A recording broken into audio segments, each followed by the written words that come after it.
இதயத்தின் ஒளியாய், உணர்வுகளின் அலைகளாய் மாறும் இந்த பயணத்தில் எங்களுடன் பயணம் செய்ய நீங்களும் காத்திருங்கள்.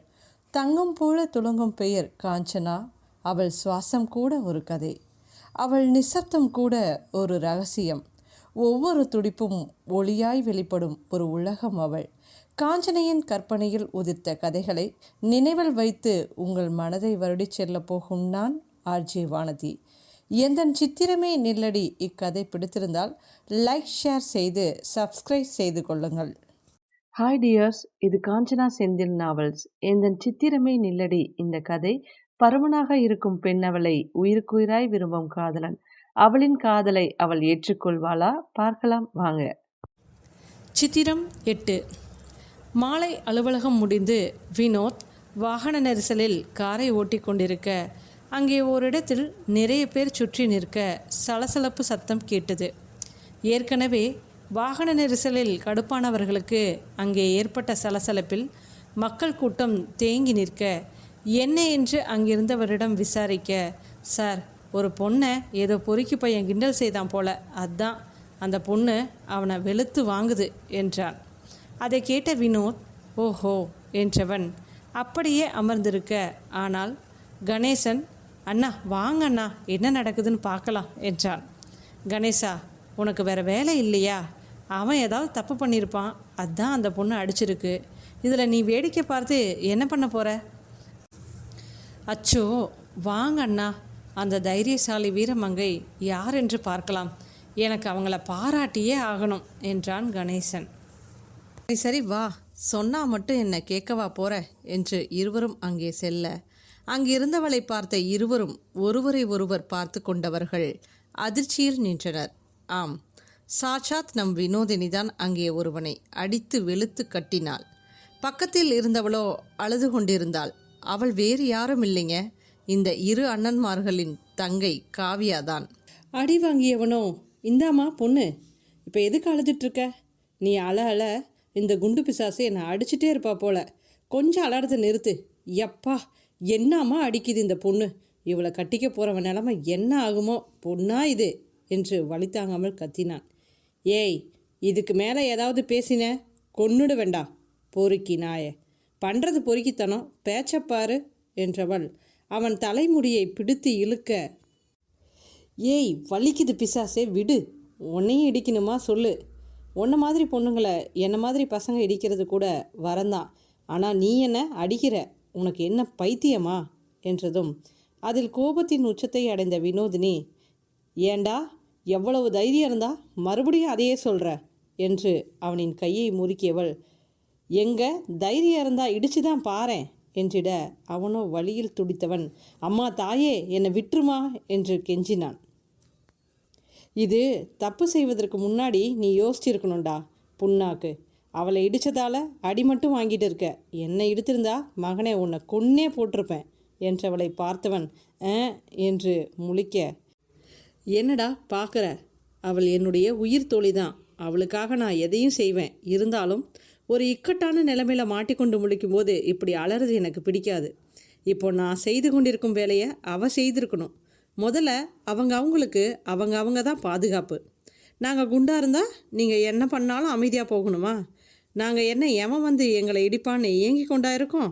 அறிவு கட்ட நாயே, நல்லா கேட்டுக்கோ, எங்கள் உடவாக அப்படி அமைந்ததற்கு நாங்கள் எதுவும் செய்ய முடியாது.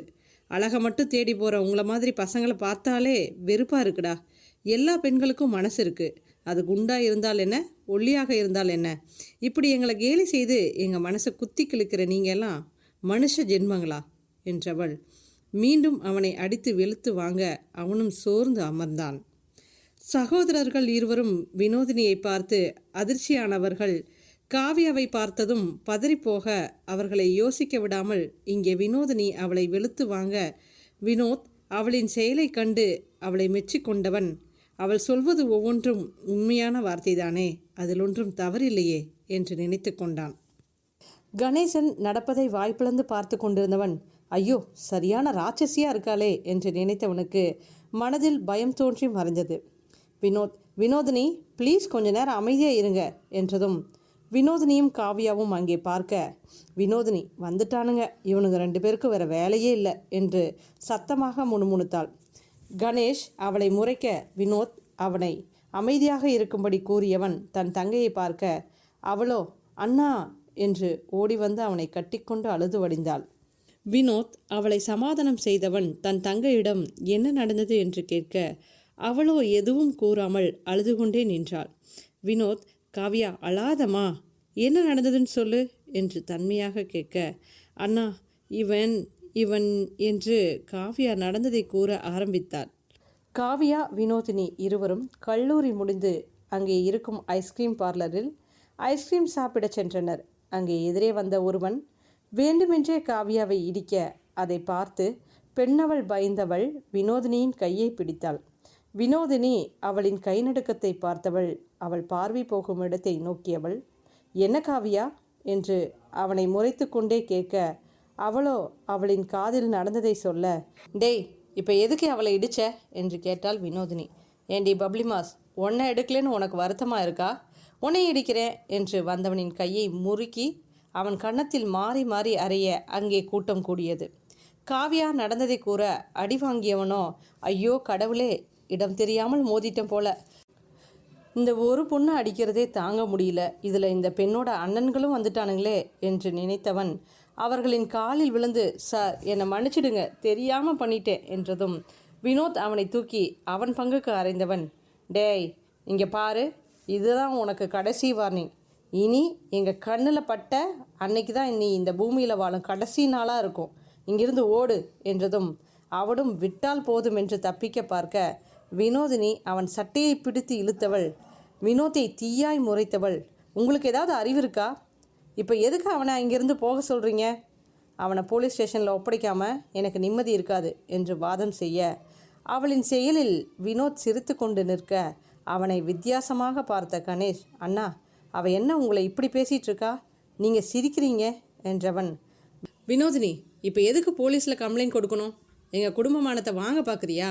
எங்களை எப்படியாவது உனக்கு பழி வாங்கணும் அப்படித்தானே என்று கேட்டான் கணேசன்.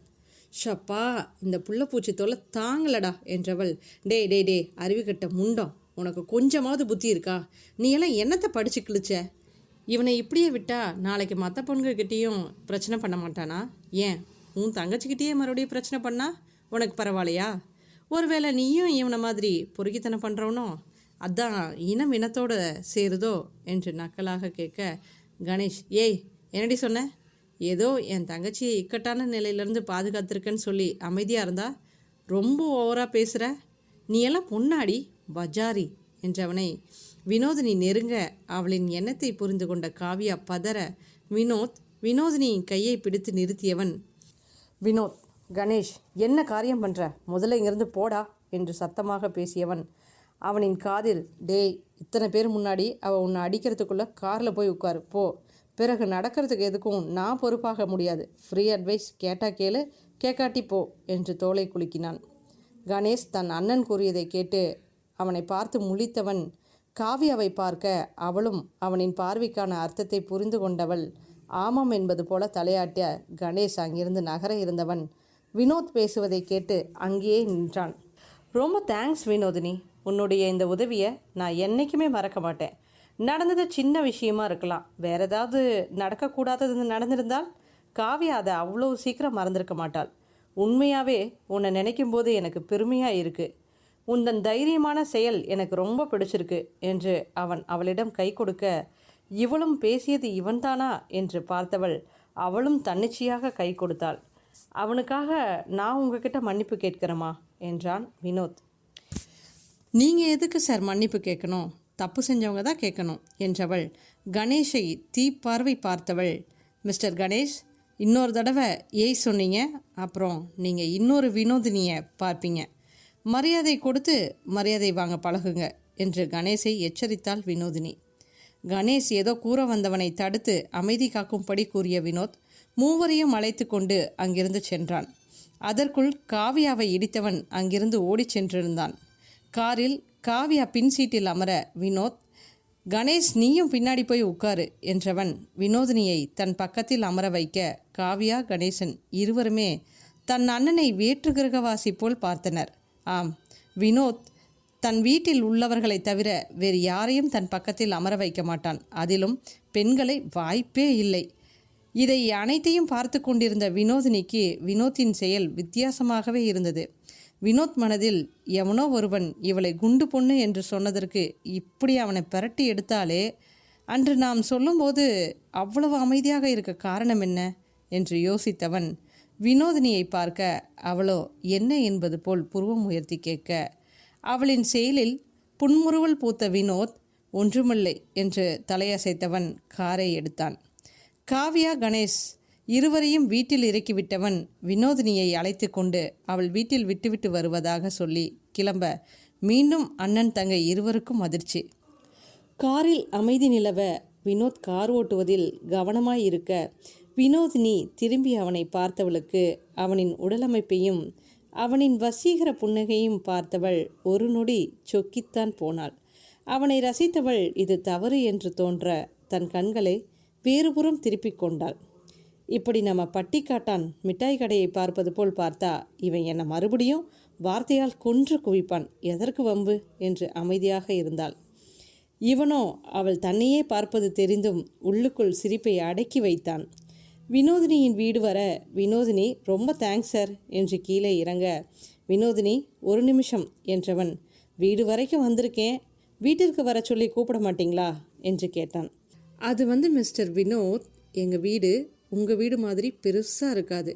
அது மட்டுமல்ல, நான் உங்கள் குடும்பத்துக்கு விரோதி. என் வீட்டிற்கு நீங்கள் வருவீங்களா என்ன என்று தயங்கி கொண்டே கேட்டாள். என்ன கேள்வி இது? வருவேன் வினோதினி.